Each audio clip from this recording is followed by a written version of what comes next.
Hello everyone, welcome you all to physics warrior. आज के lecture में हम देखेंगे Newton second law of motion. तो अगर आपने इससे पहले वाला लेक्चर जो कि मोमेंटम पे है अगर नहीं देखा तो उसे देख कर रहिए ताकि ये लेक्चर आपको अच्छे समझ में आए। तो Newton second law of motion basically कहता है कि the rate of change in momentum of a body, किसी भी बॉडी का जो रेट होता है चेंज इन मोमेंटम वो डायरेक्टली प्रोपोर्शनल टू होता है अप्लाइड फोर्स के।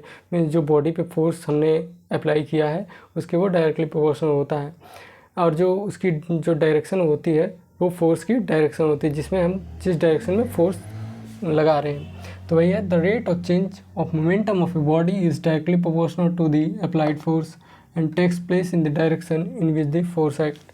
यही कह रहा है कि किसी भी बॉडी का जो rate of change of momentum है वो डायरेक्टली प्रोपोर्शनल होगा अप्लाइड फोर्स के, और वो ये उसी डायरेक्शन में टेक प्लेस करेगा जिस डायरेक्शन में हम फोर्स लग रही है।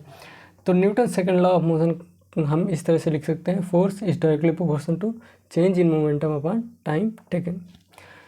तो इसी को अब डिराइव करेंगे, देखेंगे। कंसिडर अ बॉडी ऑफ, हम देखेंगे एफ इज इक्वल टू हमने पढ़ा है F is equal to M A, तो ये कहाँ से आता है, वो यहीं से आता है। तो देखेंगे यहाँ से कैसे आएगा। तो consider a body of mass am having an initial velocity small you. कह रहा है कि कोई बॉडी है एम मास की और उसकी इनिशियल वेलोसिटी स्मॉल यू है। The initial momentum of this body will be M U. अब आपको पता है कि मोमेंटम का जो फार्मूला होता है वो होता है मास इंटू वेलोसिटी। तो इनिशियल वेलोसिटी यू है तो इसकी इनिशियल मोमेंटम हो जाएगा M U. Suppose a force F act on this body for time T and causes the final velocity to become V. अब सपोज करिए कि उस पर एक फोर्स लगी और फोर्स लगने के बाद उसकी जो वेलोसिटी थी वो v हो गई टाइम t के बाद, तो उसका जो फाइनल मोमेंटम होगा वो हो जाएगा ऑफ दिस बॉडी इज, यहाँ पे ये नहीं होगा, the final momentum of this body is M V. Now the change in momentum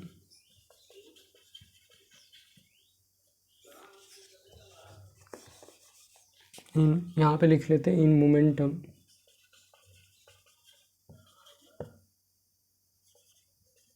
will be M B minus M U and the time taken for this change is T. और इस यही है now the change in momentum. तो अब जो change होगा momentum में वो एम बी होगा, M B minus M U, और ये टाइम लगेगा वो टी लगेगा। आप इसको इस तरह से कंसिडर करिए कि कोई गाड़ी चल रही है, कोई भी कार चल रही है उस पे, या फिर टॉय कार है, आपने उसे एक बार इनिशियल वेलोसिटी यू से वो मूव कर रही है। आपने क्या किया, उसे थोड़ा सा पीछे से फोर्स लगा दिया। जब आप फोर्स लगाएंगे तो उसकी वेलोसिटी यू से वी हो जाएगी, और जो जितने टाइम के लिए आप फोर्स लगाएंगे, सपोज करिए टाइम टी के लिए, तो उस दौरान जो मोमेंटम में चेंज आएगा वो होगा M B minus M U, और जो टाइम लगेगी वो टी लगेगी। तो यहाँ तक पॉज करके नोट डाउन कर लीजिए।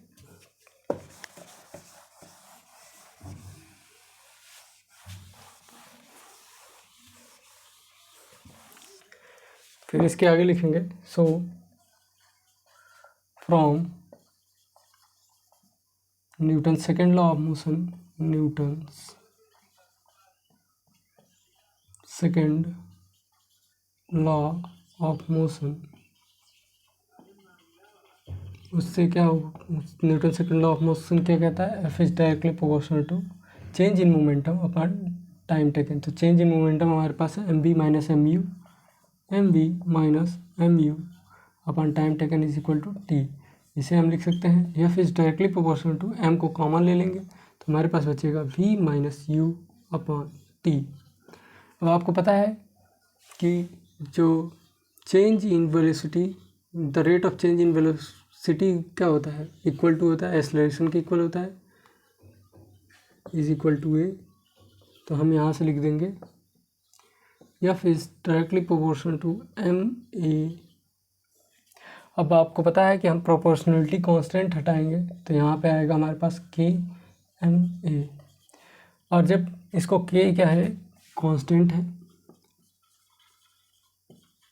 और जब इसको एक्सपेरिमेंट करके इसकी वैल्यू निकाली गई तो वो आती है 1 के इक्वल। इसीलिए हम के को यहाँ पे लिखते नहीं हैं, लिखते हैं F is equal to M A, क्योंकि के की वैल्यू जब आप 1 पुट करेंगे और 1 इंटू एम ए हो जाएगा m इंटू ए, तो जो फोर्स आएगी मास इंटू एक्सेलरेशन वो यहीं से आती है। तो पॉज करके नोट डाउन कर लीजिए, इसके बाद एक क्वेश्चन करते हैं।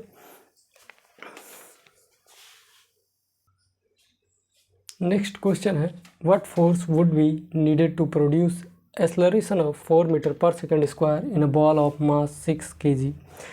कह रहा है कि हमें कितनी फोर्स नीड होगी, किसी भी एक बॉल है जो कि 6 kg का है, उसमें 4 मीटर पर सेकंड स्क्वायर का एक्सेलरेशन प्रोड्यूस करने के लिए फोर्स की कितनी नीड होगी। तो इसे पॉज कर नोट डाउन करिए, इसे सॉल्व करिए, उसके बाद सॉल्यूशन देखिए। आई होप आप लोगों ने सॉल्व कर लिया होगा। तो यहाँ से आएगा, आपको पता है फोर्स इज इक्वल टू होता है एम ए। तो हमारे पास मास हमें पता है, एक्सेलरेशन पता है, फोर्स फाइंड आउट करना है। तो फोर्स इज इक्वल टू हो जाएगा, मास की वैल्यू है 6 इंटू एक्सेलरेशन की है 4 मीटर पर सेकंड स्क्वायर और यह है 6 kg। तो 6 4 जा 24 kg metre per second square, जो कि kg metre per second square होता है न्यूटन के इक्वल। तो 24 इज इक्वल 24 न्यूटन। तो ये हमारे पास जो फोर्स नीड होगी वो होगी 24 न्यूटन की। तो पॉज करके नोट डाउन कर लीजिए।